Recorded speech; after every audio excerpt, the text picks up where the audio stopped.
Alors l'Occident a fait un effort important pour se séculariser, c'est-à-dire pour se distancer du fait religieux et le séparer du politique. Cet effort est arrivé presque à son terme lors de la Première Guerre mondiale, au moment où l'Occident s'est mis à inventer des utopies qui pouvaient avantageusement remplacer la dimension religieuse. Je pense surtout au communisme et au capitalisme qui ont rivalisé pour offrir des lendemains qui chantent dans un monde désacralisé. Le problème de ce cheminement de l'Occident est qu'il pouvait fort bien inciter le reste du monde à faire pareil, c'est-à-dire à se séculariser aussi.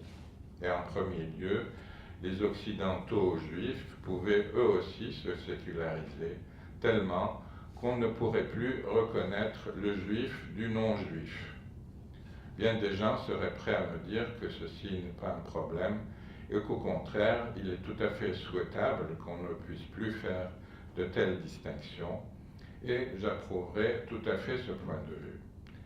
Malheureusement, le psychisme humain ne fonctionne pas du tout de cette façon, pour des raisons que nous explorerons plus loin. Les sécularisations ont une soif terrible de frontières et craignent au plus haut point la moindre faille dans ces frontières. L'Occident devait donc réinventer des frontières entre juifs et non-juifs parce que la sécularisation avait tendance à effacer ces frontières. La meilleure façon de recréer ces frontières était de violenter autant que possible les juifs et de créer le soupçon antisémite de qui pouvait être un juif caché ou un juif qui s'ignore lui-même comme juif, etc. L'ennemi était en premier lieu le juif sécularisé, mais aussi le juif religieux qui manifeste par tous les moyens possibles sa judéité. Parce qu'on peut aisément, à cause de sa différence manifeste, commencer à exercer avec lui la violence ségrégationniste que l'on exercera par la suite sur tous les autres.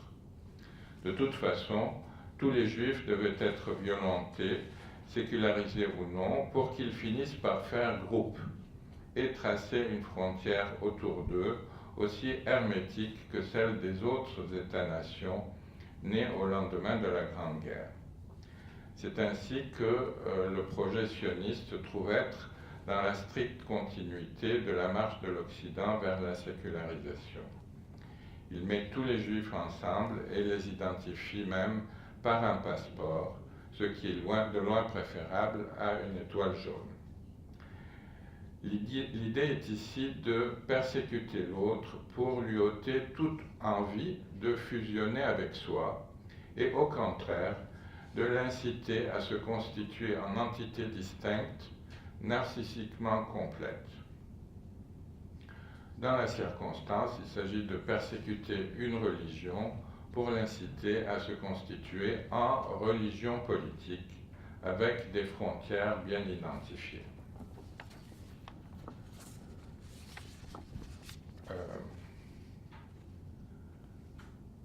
Ce qui s'est passé pour les Juifs est aujourd'hui en train de se passer pour les musulmans. Il s'agit de persécuter les musulmans tant et plus pour les inciter à se constituer en entité sui generis, qui ne serait plus susceptible de se confondre avec l'Occident en se sécularisant. Cette entité islamiste pourra ainsi se séculariser librement tout en restant d'un autre genre ou d'une autre essence que l'Occident. Le monde arabe et musulman est violenté de toutes les manières possibles afin que toutes les religions de l'Orient deviennent progressivement des religions politiques, qu'elles soient du reste chrétiennes, musulmanes ou yézidis, ou chiites ou sunnites. Peu importe la religion, il faut qu'on la constitue en entité politique. Israël a beaucoup contribué à cette violence dans laquelle le projet sioniste se présente comme l'instrument de l'Occident. Dès l'origine, Israël s'est présenté comme le serviteur de l'Occident, mais travaille aussi pour son propre compte, puisqu'il essaye de persuader, entre guillemets, les Palestiniens de partir afin qu'Israël devienne un État juif chimiquement pur. Tout ce qui s'est passé pour les Juifs et aujourd'hui pour les musulmans et les autres religions du Moyen-Orient s'est déjà passé auparavant pour les langues et les ethnies. Que ça se passe aujourd'hui pour les religions n'a rien d'original. Il s'agit toujours de reconstruire des frontières interethniques, interlinguistiques ou interreligieuses que la sécularisation et aussi la colonisation avaient tendance à effacer. On pourrait parler d'une violence ségrégative qui a pour but d'éloigner l'autre et de s'assurer que, pour des raisons qui lui sont propres, il ne reviendra plus. On l'encourage à l'autonomie, mettons, entre guillemets. On peut dire que cette violence pour éloigner l'autre a commencé avec l'ouverture conquérante de l'Occident sur le monde, c'est-à-dire avec la modernité, la Reconquista espagnole et la colonisation de l'Amérique il y a 5 siècles. La violence ségrégative a donné lieu à toutes sortes de groupes divers que les vicissitudes de l'histoire ont contribué à créer. Les Amérindiens des réserves, les populations de favelas ou les camps de réfugiés partout dans le monde, les États-nations fondés sur l'ethnie ou la religion, les banlieues des grandes villes du tiers-monde sont fondées sur une ségrégation socio-économique, ethnique, religieuse ou linguistique.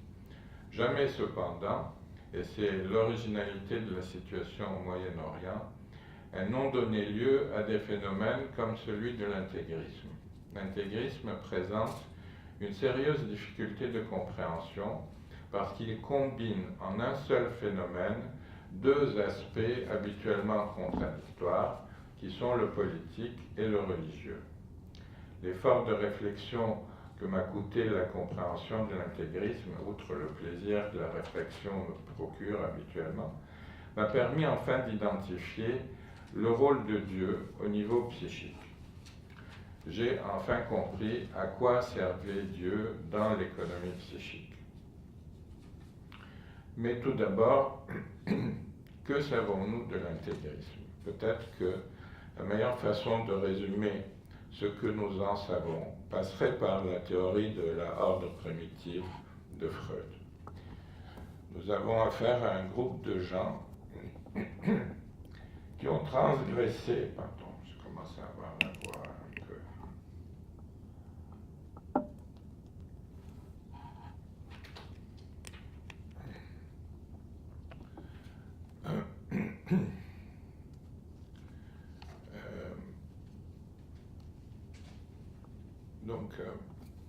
Nous avons affaire à un groupe de gens qui ont transgressé les règles établies par leur Dieu ou leur Père, et ce faisant, l'ont tué, et qui par suite essayent de se débrouiller avec cette transgression. Les Juifs étaient autrefois des nomades dont l'essentiel des ressources provenait de l'élevage des ovins, et donc de la sexualité reproductive de ceux-ci. La logique de leur religion a cristallisé cette situation en proscrivant pour eux l'agriculture et le rapport direct et non médiatisé avec la terre. Le rapport à la terre est devenu pour eux prohibé et en quelque sorte incestueux. Lorsqu'un certain nombre d'entre eux sont devenus sionistes et ont voulu s'accaparer d'une terre, il leur a fallu négocier avec cet interdit et en faire quelque chose. À la place de l'interdit divin, ils ont instauré le règne de la loi avec l'État d'Israël. Mais cette substitution ne suffit pas à apaiser la culpabilité de la transgression, parce que la tentation de transgresser, encore une fois, en s'appropriant plus de terre, est toujours présente.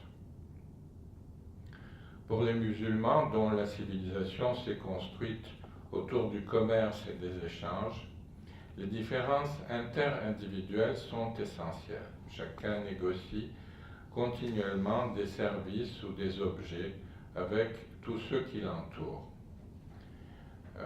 Le caractère commerçant, si vous voulez, du musulman ou de l'arabe est connu. Le désir de chacun est donc toujours limité par le désir du voisin.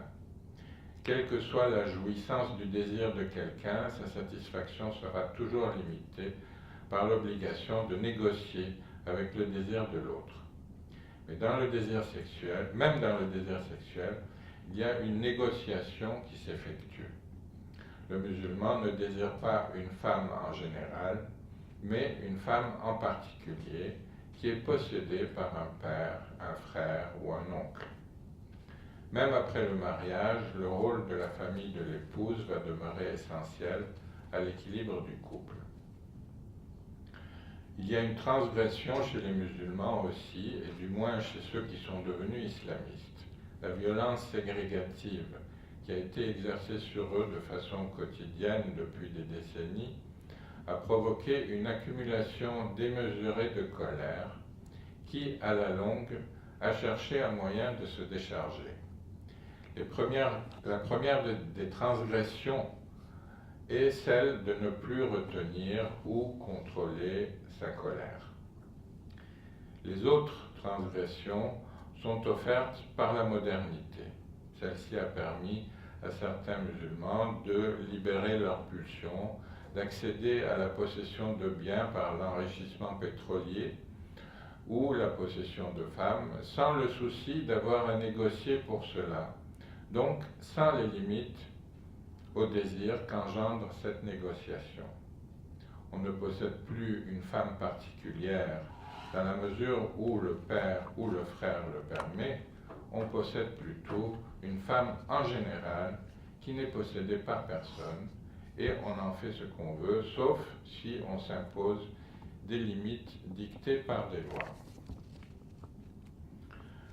La femme nue que l'on voit sur les magazines n'a ni père ni frère. Elle tombe sous le concept de femme en général, pour laquelle on a un désir général suscité par toutes les femmes. Après avoir pris possession des femmes sans l'assentiment de leur père, on prend la vie des hommes en les incitant à s'éclater en bombes vivantes. On met les femmes en esclavage, on brûle des maisons et on détruit des temples et des vestiges archéologiques. Bref, tout ou presque devient possible. Le problème de l'intégrisme, c'est que dans le rapport à l'objet, et c'est là qu'on aboutit à un point très important, il n'y a plus une distance suffisante. On peut même dire qu'il n'y a plus de distance du tout.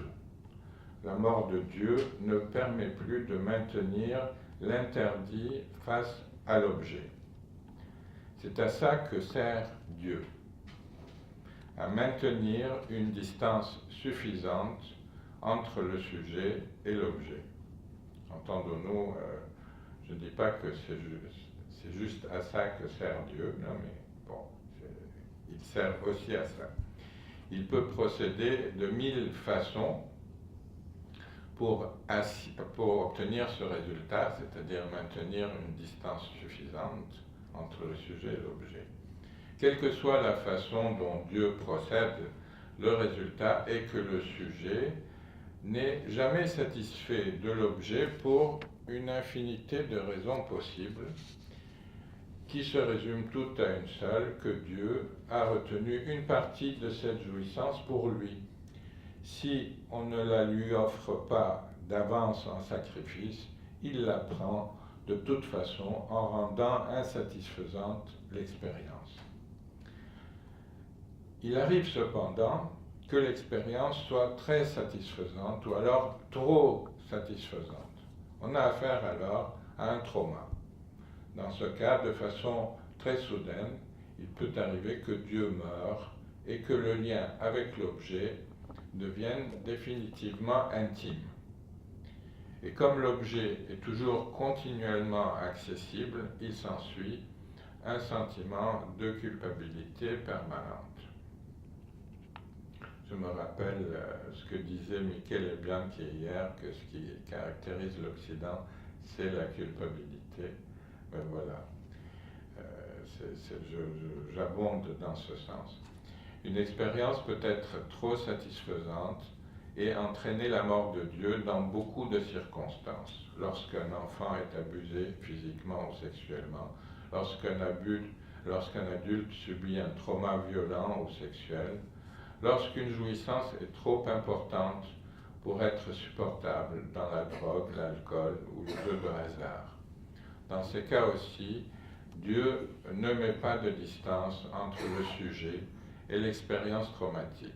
Le sujet aura tendance à répéter l'expérience traumatique, aussi désagréable soit-elle, ou à se soustraire à la jouissance traumatique par un effort méritoire, mais très fragile. Pour l'islamiste, Allah a totalement perdu son pouvoir, parce qu'Allah ne met plus la distance entre le sujet et l'objet. Il faut couvrir la femme de la tête aux pieds. Parce qu'Allah ne limite pas l'émotion que provoque l'image et le son, il faut se priver de l'image et du son. Parce qu'Allah ne met pas de limite à la jouissance que l'on peut avoir du monde, il est parfois préférable de s'enlever la vie. Allah a perdu en quelque sorte son efficacité naturelle, celle de distancer le sujet de l'objet. Il faut alors le remplacer par une règle que l'on se donne artificiellement. L'islamisme est une politisation de l'islam, comme le sionisme est une politisation du judaïsme, c'est-à-dire que tous les deux ont remplacé Dieu, qui a cessé d'être efficace par des lois et des règles de type politique. Le sionisme et l'islamisme ne sont pas des phénomènes originaux, comme je l'ai dit précédemment, ils sont en fait dans la stricte continuité de tous les mouvements nationalistes du XXe siècle. Je prends l'exemple de la France avec la laïcité. Au tournant du XXe siècle, Dieu a perdu sa valeur en France. On a séparé l'Église et l'État, mais on a quand même introduit la laïcité comme principe fondamental, qui en même temps effaçait autant que possible les signes extérieurs de religiosité et imposait sur le plan législatif et sous une forme masquée l'universalité du catholicisme. Ce que Dieu ne pouvait plus faire, il fallait que la loi le fît. La société française était cependant déjà une société politique. Elle n'a pas attendu la perte d'influence de Dieu pour le devenir. Il en a été de même de toutes les sociétés déjà politisées, pour lesquelles Dieu a cessé de compter. Elles sont devenues nationalistes sans nécessairement devenir intégristes. On ne peut parler de l'intégrisme sans évoquer un dernier point que Freud a mis en valeur dans sa théorie de la horde primitive, ainsi que dans Psychologie collective et de l'analyse du moi, c'est la question de l'identification. Dans le premier écrit, Totem et Tabou, les fils ont tous mangé une partie du corps du père, alors que dans le deuxième écrit, Psychologie collective, chaque membre du groupe s'est identifié à un même trait distinctif du chef. Cette identification au chef a pour résultat que le groupe devient homogène, puisque tous les membres du groupe sont marqués par le même trait distinctif. Il nous paraît évident aujourd'hui que tous les groupes sont constitués de façon homogène, mais c'est une erreur. Et d'ailleurs, si Freud a éprouvé le besoin de le préciser, c'est qu'il a vécu l'époque où les collectivités étaient différentielles et donc hétérogènes, et qu'il a pu sentir le changement anthropologique du passage de l'hétérogène à l'homogène, du passage de l'hétérogénéité de la structure symbolique et communautaire à l'homogénéité du groupe social. On a donc deux systèmes de vivre ensemble qui sont radicalement différents. Freud a vécu un temps où les collectivités étaient structurées sur un mode différentiel. Le père pouvait coexister avec le fils, la mère avec la fille, le frère avec la sœur, le père avec la mère, les voisins de religions différentes pouvaient sans problème coexister entre eux, et ainsi de suite, parce que Dieu garantissait une certaine distance entre toutes les parties de la structure collective. Lorsque Dieu est mort, au tournant du XXe siècle, la structure collective a implosé parce que Dieu ne garantissait plus la distance entre les éléments de la structure.